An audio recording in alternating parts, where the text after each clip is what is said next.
Hello and welcome to the Deep Talk Podcast, a podcast and community dedicated to learning, growing, and connecting more deeply with ourselves and one another. I'm Madison Brandt, your host. Let's get started with this week's Deep Talk. Hey everyone, and welcome back to the Deep Talk Podcast. As always, so happy to have you all here. Today I have the amazing Savanna Leigh on, who is a singer and songwriter. And this episode we talk about what to do and how to be somebody who is single, independent, emotionally intelligent, self-aware, but also is a lover girl and deeply wants a relationship. If you're somebody who you feel like you have really high standards and you don't want to settle, but oftentimes find yourself just single for long stretches of time or being really independent even though you don't always want to be. You might be career driven, you might really be creative and have, very future focused. I think a lot of women can relate to that nowadays especially. And so it can be hard. It can be hard to feel lonely. It can be hard to, hold out hope, but this episode's a really good one to relate. And Savanna, who is pursuing her music dreams and doing creative career and following her heart and her passion, she is in the same boat, and the boat that I think a lot of us experience of being like, I want to pursue my thing, but I also want love and partnership. And it can be hard to be someone who is really pursuing what I want for life and not necessarily having time for dating or getting really good at being alone because you've had to be. So just for anyone who feels like that represents you, that archetype represents you, I hope you enjoy this episode and let's dive in. Hey, Savanna, welcome to the Deep Talk Podcast. How is your Wednesday so far? It's going good. I have a little, well, it's not little actually, it's large, but a smoothie. I love it. Just came from the beach and now I'm Mm. here. Yeah, and you just said you were in Florida.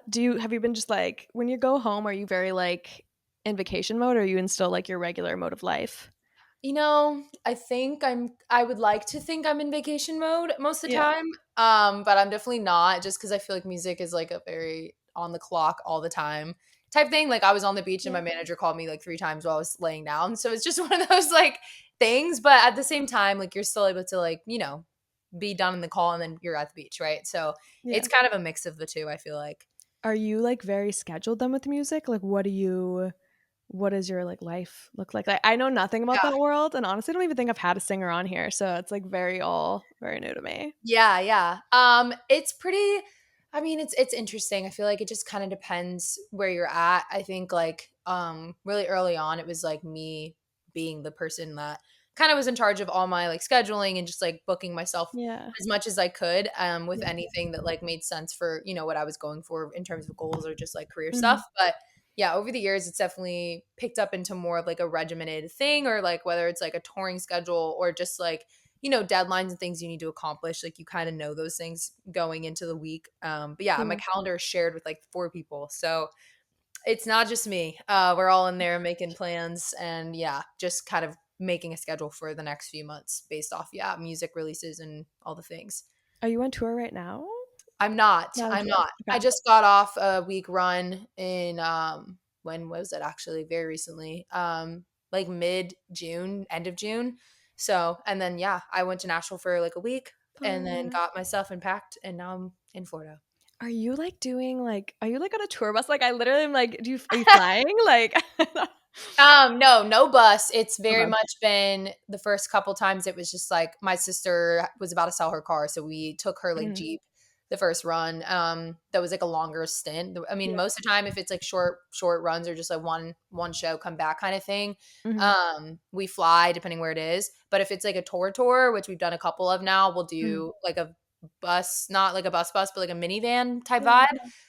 We've Cool. done that a couple times, and yeah, I we love just it. recently did another minivan in June. So Oh my yeah, gosh, I love it. So how did you get into like music, like a little bit more about like who you are, what you do, and like yeah. how you got into all of this whole space?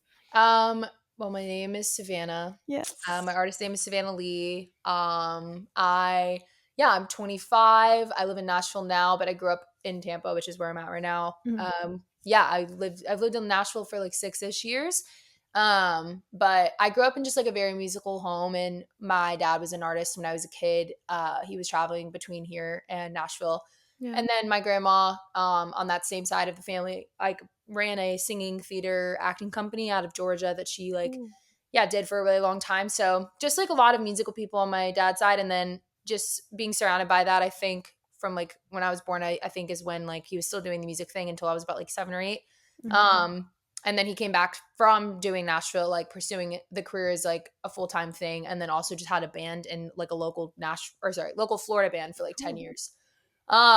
So just like, yeah, I got to just be around it and perform a bunch as a kid. And I just Mhm. like, yeah, I knew I needed to move to a music city at some point. Yeah. And it was really between like Nashville or LA. And I just had a lot more familiarity with, Nashville, obviously, from being a kid and like going there a bunch. So yeah, I just really, yeah, I made the move at 18 because I was just like, this is my chance to get up there for school and like do music school for a couple years and just like get into the Mhm. environment and just kind of get myself into the industry a bit more. And then yeah, that was kind of that. I was in a duo with my sister before I went solo, so we did Cool. music for like 3ish years together. And then yeah, when I was 19, I went solo, and then that was kind of the path. And then from then, I've just been doing it in Nashville ever since then. Are you doing anything like else with your time, like job wise, or is this kind of like your main? This is my main thing. When I was, starting out, I did modeling in Nashville for a few years. I was like Yeah. signed with an agency out there. And then on top of that, I was just like working retail for a bit. And yeah, I mean, music is really the main thing, but that kind of goes into like why I got the certification and stuff with Enneagram, because that's like a separate avenue of income that I haven't fully even really utilized. I just wanted to know that I could if I wanted to. Mhm. So yeah, I've definitely like kind of, figured out different ways of like making money if needed. Yeah. But for now, yeah, I've just been pretty focused on the artist path, I think, for like a few years. So That's so cool. I was talking to my friend today about how like interesting it is that like everyone has like these like very intuitive pulls toward so many different paths, and mm, how like I was called to this and you were called to that, and how like it like transpires to be versus yeah, like based on like where we were raised and like just like what our soul calls of us, and to like make your life be that, like it's obvious that it's something that like really um calls to you and like really yeah, feels aligned for you. for sure, for sure. I definitely think so. I think it's like, yeah, I mean, I have a ton of friends that, I mean, at least the ones from Florida that did definitely pursue like what they were passionate about. But I mean, I also know a lot of people that just like never do, Yeah, So I it's know. it's tough, to see I it know. happen, especially when you feel like someone like has like, yeah, something they're really good at, but they just maybe are scared to kind of make the jump to pursue it, as a career. Yeah, So yeah, it's definitely very like I weird know. to see. I know. Do you, so like when it comes to like making music and everything, like what is your, before we get into everything, I'm just personally curious, like your internal process. Are you like, for me, like I just get creative ideas like all day long and I write that down. I'm like, I need to do this, or like I'll like have a lesson I learned and then I'm like, I need to make an episode about that. So it's kind of like my end result of like what I'm feeling, or even just like as I'm processing it, needing to talk about it. Is it Mhm. like the same for you when it comes to music? It's interesting. I mean, my like writing process has changed a lot and it like continuously changes. But I think yeah, like right now I guess it's just like I feel like I've kind of been in like a verse season, which is like I just write a Mm, lot of verses and a lot of like starters down. I think that's just kind of where I've been like really inspired in the last few months specifically. Before then, it was like, just like lyric ideas in my phone or in my notes app, and then like a voice memo of like maybe a melody or something. But I tend to write my lyrics and my melodies at the same time. Like I try to sit down and yeah. just like kind of do it all at once. But yeah, I've just been in like a very verse land for like the last few months of just like making, yeah, beginnings of songs or almost finishing them, but like leaving an empty like chorus part or Yeah. something, just because I don't know, verse and chorus are different to me. Like I think the chorus is like the rap of the song or like the overarching like theme of the song, and the verse is kind of like the lyrical detail and like storytelling aspect of it, which I feel like I've just been kind of sitting in that world, and it's a little harder for me to zoom out and make like an overarching theme when I've Yeah. already made so many like specific lyrics. It's just like kind of confusing. So I try to bring it in and like work with people that Yeah. I like trust and love, and like then I end up finishing it that way. Um Mm. so yeah, I don't know if that answered the question, No, but that's so cool. It's like speaking a different language to me. It's like I've always admired people who do like sing, who are songwriters, who live their life that way. It's just a very different type of creativity, and like emotional connection in a way that they like perceive life and live life. So it's very, I always feel like they're like such geniuses. Like Charlie Puth is the only one that'll like look at his stuff and like, how do you make those like things? Like he makes those funny TikToks, and I'm like, Yeah. That's so crazy. Like people's brains are just so different than mine, but it's fascinating. So Yes. yeah, like that's so cool. So okay, you have your song, the kind of relating to everything I want to talk about today, called "You Don't Exist Yet." Yes. Yes, I do. What is it about, and like what was like the story behind writing that? Um, I wrote it last year. I think like toward the fall because I kind of had taken a little bit of like a break of writing for a bit because I was like kind of touring a lot of the year, but like doing a bunch of like one-off shows or two or Yeah. three shows at a time. And I just wanted to make something that was like current, but I think it's hard because like at the time I was just in this very like fun state of just wanting to for the first time in a long time like actually find someone that I was romantically interested in versus just kind of being shut off to the idea Mm-hmm. of meeting that person, which Yeah. I think I was kind of in that state for a lot longer of a time to where Yeah. I was like this is the first time I've noticed myself wanting to admit out loud I'm like looking for someone and like would be excited to meet them and like kind of just being more hopeful about it. But I think like those types of songs sometimes at least my fear was always around like writing something corny and like hating it and just like not Mm-hmm. liking the way it was sounding. So I definitely like was hesitant to like start that song, but it was kind of started as like a bit of a joke and in terms of like it wasn't supposed to be serious at all. I didn't even know if we would make like the song would make it. It was just like we were just writing it. It was also like one of my first sessions with this girl CC Coakley is an artist too that I write with, and yeah, so like we just kind of like had no idea like each other's like writing chemistry yet, so we were just kind of just throwing ideas out there. But yeah, I was just in a state of like being open to dating again for the first time in a good long time. So I was like, this is something we could talk about. But I think that's kind of like the inspiration, and then just overall like wanted to still, even though it's like more of a fun, lighthearted song, like throw in like a little bit of a deeper meaning behind it of just kind of accepting like they're the person may not be there yet, but like you're not gonna be too you're not gonna be like searching too hard, but you're also not going to like be negative thinking they're never gonna come. It's just kind of this weird limbo zone that I was kind of Mm-hmm. sitting in. Yeah, that's probably what I think started that song for sure. Yeah, I love that. It is a weird limbo period, and I've been in it in a lot of times in my life, and it's like really hard to like trust that the person's gonna come and that it's gonna work out. Um, did you have you dated a lot in your 20s, or like what has it been for you, like being single, being in relationships, just like figuring everything out? Yeah. It's been a journey. I mean, I would say I'm like mid 20s, 25. I haven't really dated in a serious way since I was like probably younger. I mean, I had a more serious relationship that went from like I mean, it sounds crazy now thinking about how old I was, but like 16 to like 19ish, Yeah, 18ish, and then that was like a long-term thing. We had also had just known each other since we were like 12. So it was just like yeah, a very that's long crazy. yeah, it Yeah. was like a long journey. Hmm. But yeah, then that when that kind of ended, I mean in college I dated like very few people. It just like went on some dates and just nothing really Hmm. panned out in that way. Hmm. Nothing serious. And then yeah, that same person that I kind of, had that long relationship with as a kid kind of like re-entered into my life, and that was like another on and off long, Gosh, yeah. very not healthy situation that went on for probably like 6 years. And so Wow.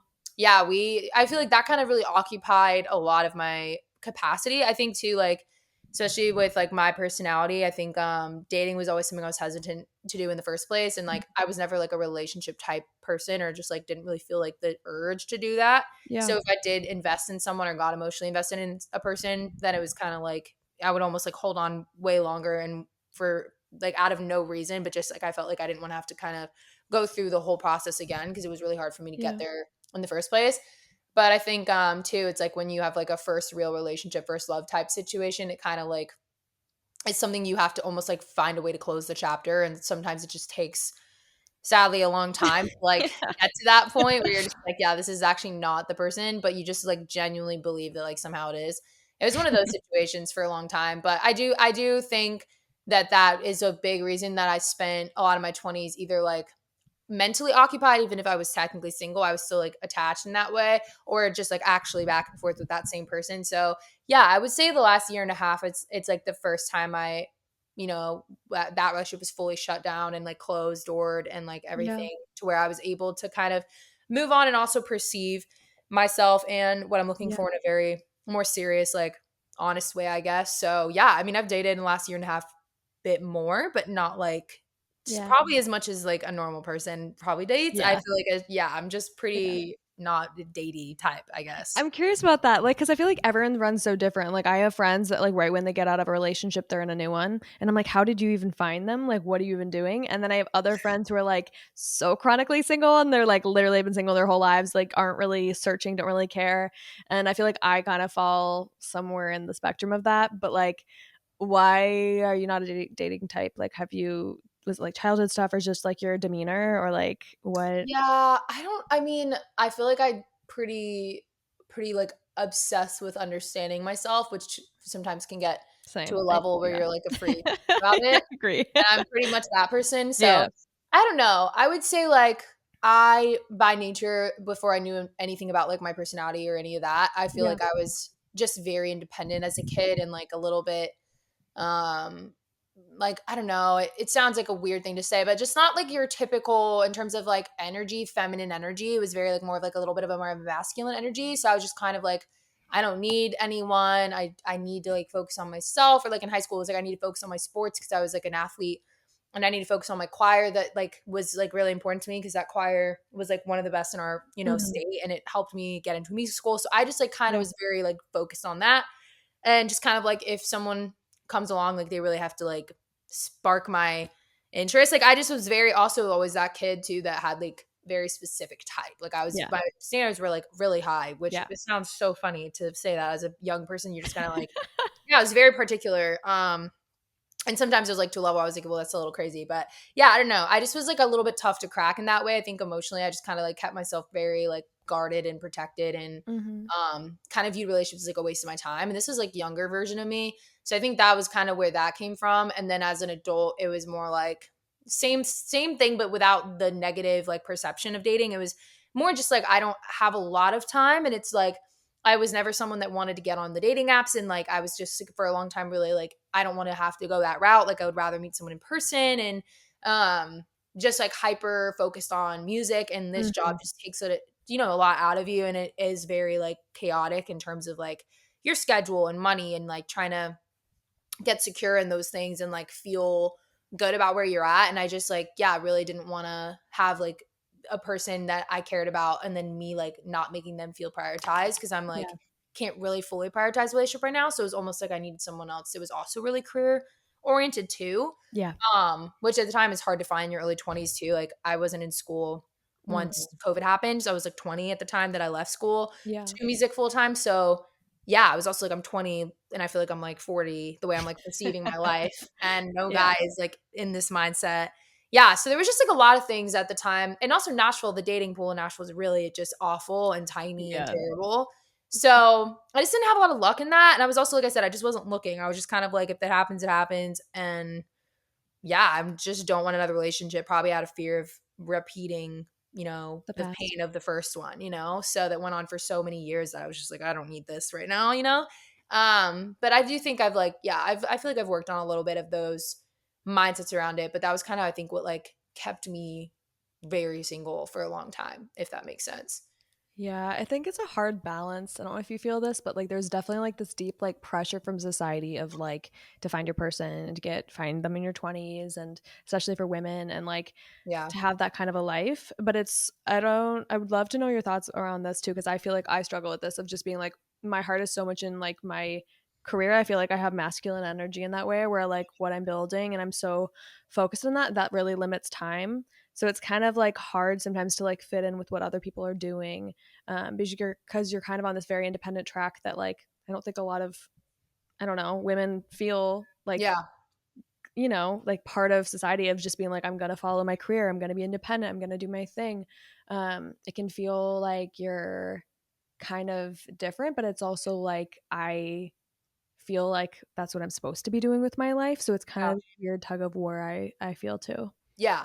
I agree. I definitely agree with that. And I think like, it's like obviously now with being able to like be on socials more when you're Mm, like our like generation, I think is just like so big on like posting like about your life and like what you're doing and yeah. yeah, just being like really transparent. I feel like there's a lot of like women who are like really getting into those like I don't know, I've just seen more like women being like career oriented and like independent and really driven toward like having their own whatever that thing is, like path, I guess, that Mm-hmm. doesn't, isn't relying on someone else building it for them or like Hmm. with them or like, financially like depending on people. Like I've just was always one of those people too who really wanted like a 50-50 partnership if I was going to be in a partnership at all.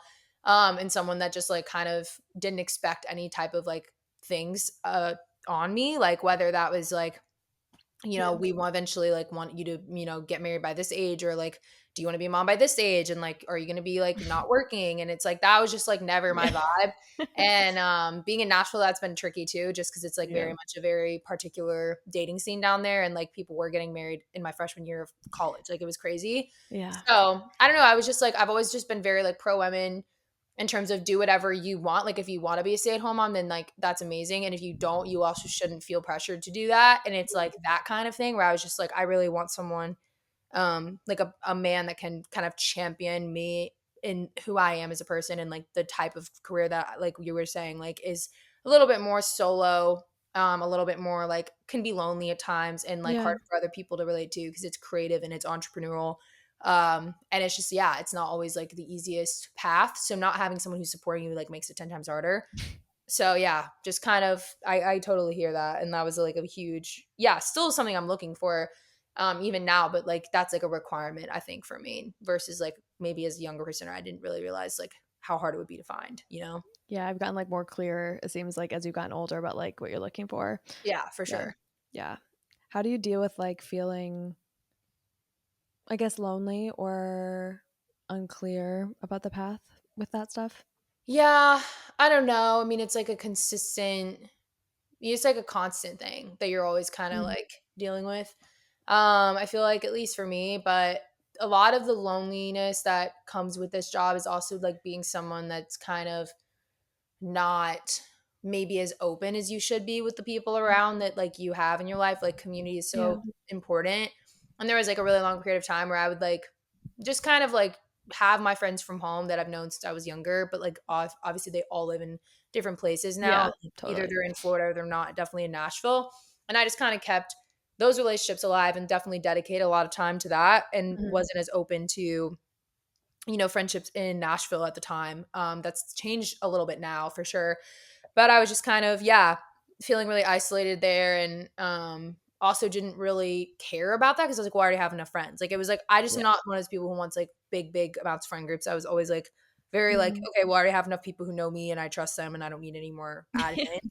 Yeah. But that mindset I think can sometimes just like aid the loneliness that's already kind of there and just makes it worse, especially because like I didn't have anyone in my friend group that was in music and understood that career path either, just like the journey of an Mhm. artist at all. And I Mhm. needed that too to have like other people that could relate to me. So I don't know, I think community is a big piece of it and being open to connection. A lot of that Yeah. comes from like I think my like avoidantness where I'm just kind of like, yeah, it's like something I wasn't like drawn to do or like felt comfortable doing. So I would just like sit in Mm. like what I was already comfortable with.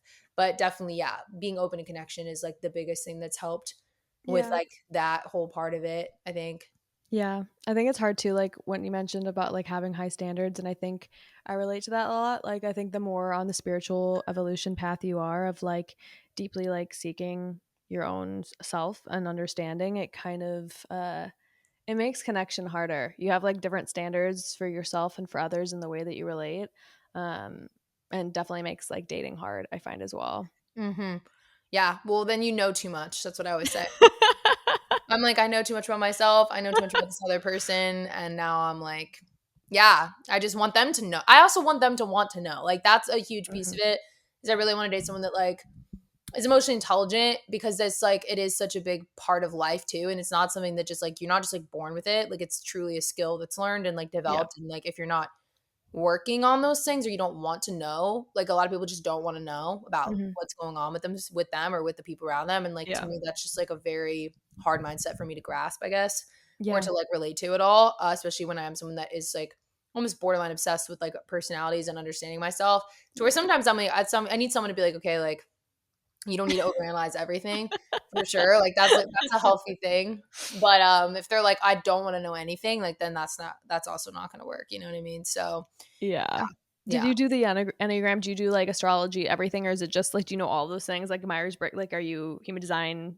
Are you like I not big on astrology, but I do know about Aries a bit. That's me. Obviously, I'm okay? like a fire sign. That's Aquarius. really all I know. Yeah. I'm not super big on astrology. More so, just I love like anything that's kind of like science based is like more Mhm. so where I think I would lean. Like I think Enneagram and like attachment styles and love languages and even like yeah the Myers Briggs Mhm. like all those things kind of go hand in hand in different Yeah. ways. I think Yeah. Enneagram is probably the hardest one to grasp. It's the most complex, I feel like, out of all of those Mhm. things that I've mentioned. I mean, attachment's actually pretty complex too, but there's Yeah. less things to know. There's only Yes. four styles. So, Totally. yeah, but I mean, yeah, I'm definitely into things that are like science based, just because it's like a lot easier for me to see like repetition in like human behavior, like a pattern versus like something that's more just like generalized, I guess is a little harder. Mhm. Mhm. So, yeah, but yeah, I'm pretty into all of that for I sure. love that. Yeah, I've gotten more into astrology, and I hate to admit that I actually agree with it. And you're like you're an Aries. I was like I get along best with like Aries and Gemini's and blah, Okay.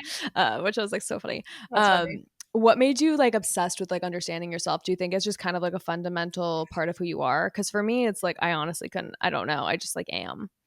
I think I don't know actually really what fully sparked that. I mean, I've always been someone that is uh obsessed with like getting better in whatever that is, like my Hmm. job, my being like I never wanted to just be on the sports team. I wanted to be the captain. Like I've always wanted to be my own boss. Like I've just always Yeah. been like yeah, very kind of like an alpha female in that way and just like really want to like own things. And I also think owning things comes with like ownership of me and like who Yeah. I am and like what I do.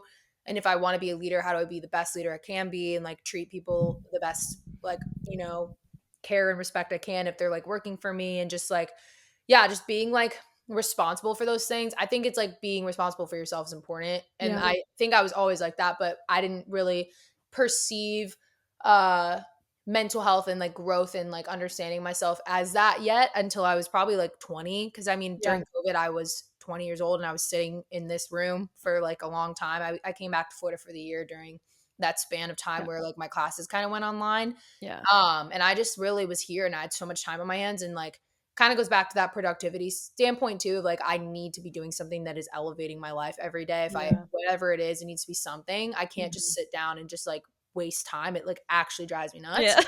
Yeah. So I was just like, I'm literally sitting here doing nothing with my life and I Yeah. need to like make better use of my time. So yeah, I don't know. I was already diving into the social media world at that point as much as I could. I was like Mhm. writing on Zoom and doing a lot of career stuff. So I was like, what's like a hobby? I think I needed that. So yeah, the Enneagram was kind of the first stop in all those things. It was like a hobby for me at first. And yeah, I just like read a book on it and it started to become like very quickly something I noticed was like really accurate and really true for a lot of people in my life. And I was like, well, this is weird. I'm also one of those people too where I'm like, if something knows a lot of information about me, that like bothers me. So then Yeah. I need to know so You that need to know I it can back. know why you know. And it's like it took me down a rabbit hole. But yeah, I would say like that's probably I think like what initially like made me kind of want it to understand myself. But I think it yeah, it does go back to kind of just like I think the nature of my personality and Yeah. yeah, the growth mindset kind of thing. Yeah. And you're an 8 from what I Yeah. remember, right? Is that the achiever or is that 9? I'd forget. Challenger is the 8. Challenger. The 3 is yeah, the 3 is the achiever for sure. Okay. I'm a Mhm. 4. So Okay. Heard. I don't know like that much. I just know it's like the hopeless romantic or something like Yeah, that, right? yeah, it's Which is called so true. that. They have there's like multiple names. There's like the creative individualist is another name as well. Yeah. So that one probably sounds better than Yeah, hopeless the hopeless romantic. romantic. I'm like, oh damn. For what you always talk about on social media of like the girl who's like single and independent but emotionally intelligent and independent yet dating and a lover girl but single, like what is there like a certain archetype you've learned from being that kind of person or from just like reading all this stuff about like what makes somebody like that? I think so. I mean, I think like in general, if you are really like remotely and like I mean in the Enneagram there's this they have so many different, the reason it's so confusing because like, yes, there's 9 types, but like those types then have like 27 avenues they can go into per type. So it's like Mhm. the 4 could be your 4, but then there's like 27 other ways that you relate to that. And like someone else could be like the same number and have like different Yeah. whatever. It's very Yeah. confusing unless you like have studied like the whole thing. And so I try to like not go into like the subgroupings that they do because it's just overwhelming honestly to hear. Yeah. But I mean, there is like a whole thing about being in like the assertive stance in the Enneagram, which is like they kind of break up the 9 types into 3 groups, and 3, 7s, and 8s are all in this like stance called the assertive stance. It's kind of like how you relate to the world in conflict or in social situations. And those 3 numbers have just so many similarities and like understandings of each other where I just think like by nature, like if you're someone that kind of like goes against the grain, or you feel like, instead of moving like towards people that are standing in your way and trying to like relate to them through community, or moving like away as in withdrawing and not dealing with conflict, like the sort of people are very like, if you're in my way, I'm going to move you out of my way and I'm going to go after it no matter what.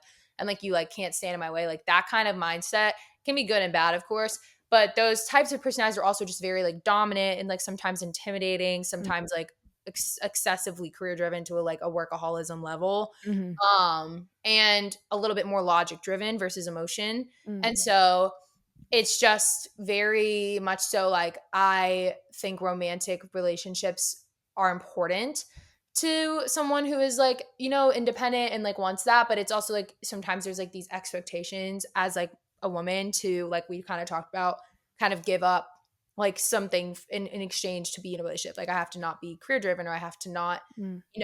spend this much time with my friends because I have to be with my boyfriend all the time. Like these like codependent mindsets that are like sometimes overly like a praised thing in our like culture. So where it's like it does make it difficult, I think, to be able to like let that softer lover like side of you out. Like I think it's just like I'm someone who kind of has like a lot of walls up but has like a deeper side for sure. Mhm. And it just might be hard for people to read that from me because of like the nature of my personality at like first glance, right? Or like even at the beginning. Like I just like I can't just have walls down immediately and be super vulnerable off the bat. I need to like almost feel like the person has gained some kind of trust with me and like earned that and like has shown up to where those like softer Yeah. sides come out and they're not going to take advantage of it, if that makes Yeah. sense. Yeah. And I just think there's a lot of girls that definitely feel that way, and a lot of it, yeah, I'm sure comes from like childhood stuff too, but I think a lot of it too is just like our society in general and just like being a woman and being young and like being by nature somebody who wants to, yeah, be career driven and have their own things. Yeah. Yeah, it's, like, scary to think about giving it up, and I can't even imagine sometimes a world of, like, having all of it in one. Yeah, yeah. Yeah, it's hard. Do you feel like you have any, like, lessons that you've learned from your past relationship experience, even the 6 years one, that you feel like you've kind of embodied now of, like, how you move forward in that area? Like, anything you feel like you really, like, learned? I mean, yeah, I mean, for sure. I feel like you learn so much in any relationship if you're like able Mhm. to kind of like zoom out post whatever and look at it in a way. I Yeah. think I learned a lot of things, but one of the like primary, I guess, things that like comes to mind is just more so like, yeah, not holding on to someone for like the sake of like, yeah, who you think they should be or what they Yeah. like, who you think they could be. I think that's really easy to do, because yeah, once you're emotionally invested in someone and you've seen good sides or potential, or like Mhm. in my case it was like we were together when we were younger, so that version of the person that existed 6 years later as an adult was Yeah. completely different, but you're still holding on to like who they were. Yeah. That could be a dangerous thing to do, and not, it just is, I mean, a time waster at the end of the day of your time. Yeah. So that was something that definitely was like a learned thing. And also just like the importance of a lot like a values of alignment in that way. Like, I don't know, I think like a lot of people like skip past that piece. They like love the Mhm. chemistry piece and ignore the compatibility part. And I definitely did that with that person and knew it too and just kept doing it. Because there's like a familiarity and knowing something won't work out. I think for like Mhm. just feeling comfortable and knowing like, oh, this won't last anyway, and I can't really get that hurt in the end of it. So once again, it goes back to like a time waste of your own personal, yeah, Yeah. time, and also your 20s of like when you could be finding the right person, you're just like saying it with someone that won't work out with. And a lot of that has to do with, I feel like, yeah, for me, like moral and like value alignment and making sure that that's kind of already there before you're jumping into something, not like you're Mhm. trying to convince them of those things throughout the relationship or hoping they'll come to some Mhm. revelation on their own, you know? So, Mhm. yeah. I think that's yeah, it's like I feel like I've grown so much like individually through my own self-work, but also from relationships and really like I feel like I used to date people and be very much like I'd have things that bother me and I really like deeply believed I could change them. Like that was just my mode for so long where I was like I'm Yeah. going to change this to be what I want and you can't. Um and so I feel like you start growing and realize like you really kind of have to take someone at face value and like even if there's like little things like you hate their shoes, you hate the way they dress, like whatever it is, like you have to be willing to like if I couldn't change anything, would I be okay with it?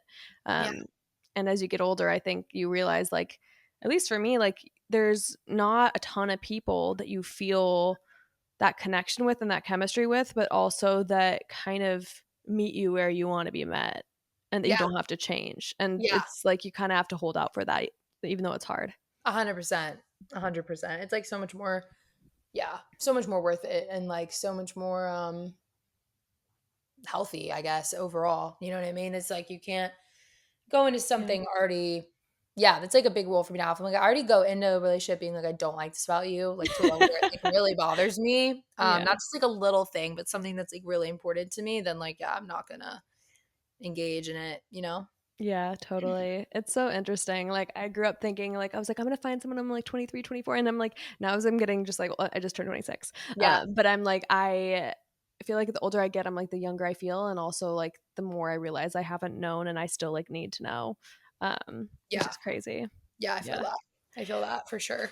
What do you feel like is going to help you like just make sure you don't settle and like keep yourself like into integrity with like what you want and who you are?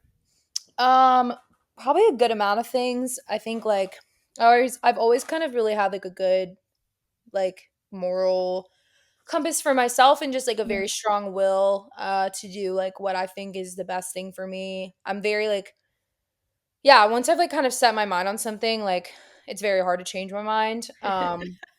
And I can definitely yeah, be stubborn in that way. So, I'm never really too worried about like me going backwards on certain aspects of my life once I've kind of like gotten to a point where I know exactly what the thing is or whatever Yeah. the goals I'm trying to accomplish and like how to do it. Yeah. But I do think like yeah, I think it's like with age and also just like having good people around me. I really care a lot about like who I surround myself with. I'm very big on community and like Mhm. who those people are and like what they represent and like being held accountable and like having honest people around me. Yeah. Cause I think I'm that friend for a lot of people. Like I'm the honest friend. I feel like that's just the perception a lot of my really good friends have of me is just like they know I'll never sometimes it hurts their feelings, but like sugarcoat things, just very straightforward, which I also appreciate having backed in my own life, Yeah. you know? So definitely having people around that keep you accountable and that are aligned with you, like once again on like the important things. And yeah, also like I'm just very much like grew up like faith based, like definitely Christian. Like I think a lot of my like faith system has allowed me to kind of do that too, where it's like I just think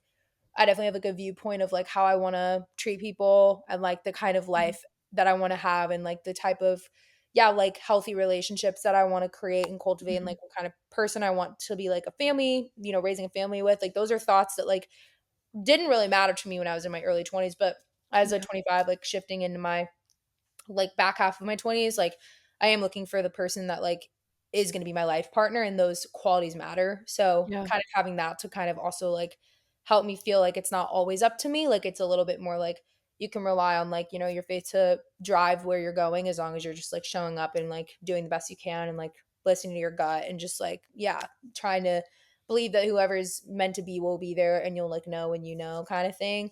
Yeah. And if you don't feel good about it it's probably not the right one, you know what I Yeah. mean? Yeah. So, yeah. Totally. Yeah. Yeah. Is there anything else like you feel like you're learning right now in your journey? Just like being in your mid 20s, being Savannah, like is there any current lessons or things that are top of mind right now for you?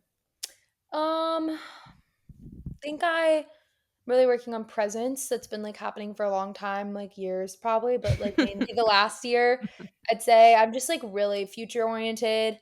I've been that way my whole life. That's also very much like an Enneagram thing where they talk a lot about like your time orientation Mhm. for your type. And for my type, it is future orientation, which is like it's not a good thing. It's like an unhealthy relationship to it. So Yeah. like for like the type like for is actually it's like a past orientation where it can like sometimes the past can be ruminated on so much that it like stops the ability to like Mm, feel good about the present or what's coming yeah. because you're like holding on to something from the past. Whereas I'm Yeah. holding on to something that hasn't happened yet.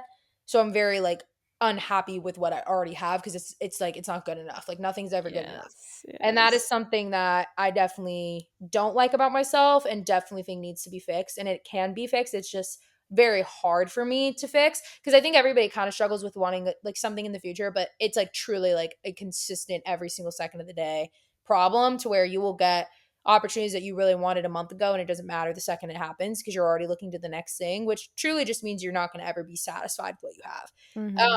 And that's like a fear that I don't want to ever like lean into too much because this job is it's always a rat race of what's next. And I don't want to be at a spot where I like have everything I like wanted to have and then I'm still unhappy with what I have, if that makes Mm-hmm. sense. So it's Mm-hmm. definitely something I consistently really have to work on. And I like and it's not just like, oh, I'm like I want to fix this. It's like tangibly doing meditations, it's doing like therapy work, it's Yeah. doing mindset stuff. Like every morning it's like I have to, do my like morning meditation. At night I do it. Like I try really hard to like be routine in those things because your brain Yeah. is obviously like a muscle and it's like I believe in like the neuroplasticity thing, like you can totally rewire things and change it, but like it doesn't just happen because you say you want it to, right? Like it Mhm. has to be a practice. So I work really hard on that and like trying to just like remember to breathe and that like everything I have right now is like a good enough thing because like I said I'm obsessed with something that has not happened and may never happen, right? So it's like yeah, that's never going to lead you to like truly being happy with anything. So yeah, I don't know, time also flies by and it's like if you're not present you're just missing things that Yeah. are great things that you're just like yeah totally skipping over, um which is Yeah. not good. Yeah. So I yeah. feel that. I think it's like the mindset you practice now is what you get later. Mm, Like you said, like if I practice that now, I'm gonna feel that when I get the thing. yeah. And I've been really working on that too. I've been really thinking about the word contentment and Hmm. like learning to practice being happy with what I have because that's the only way to get more of it is to actually like really cherish and be grateful for what you have. But yeah, I know it's a practice. I know. Yeah, it is. Yeah. Well, is there anything else like left on your heart or like anything that you want to talk about, dive into, leave people with, whatever else um is in your brain?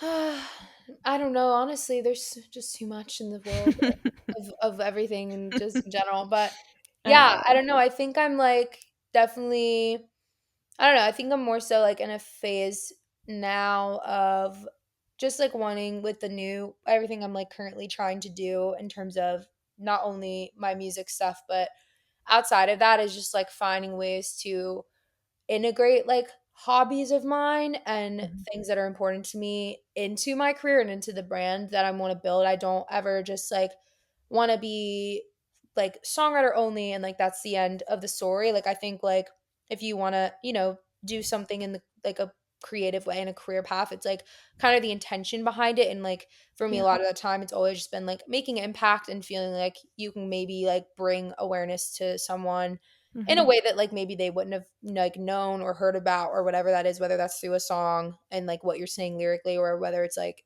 yeah being able to like articulate the things that I'm interested in, which is like a lot of it's about like the human experience and like personality.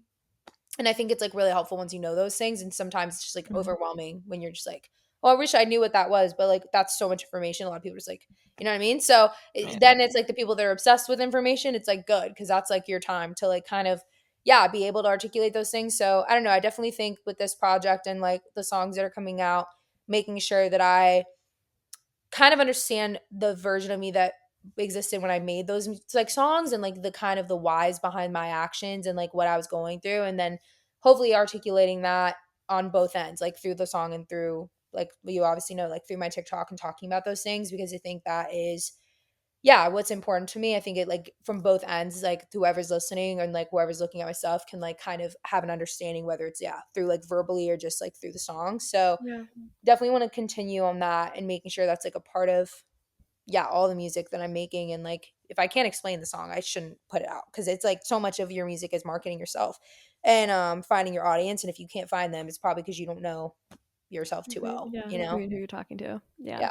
Yeah, I love it. Well, what's next for you? And like, are things coming out? Like, what do people need to know to be able to find you and connect with your music and all the things?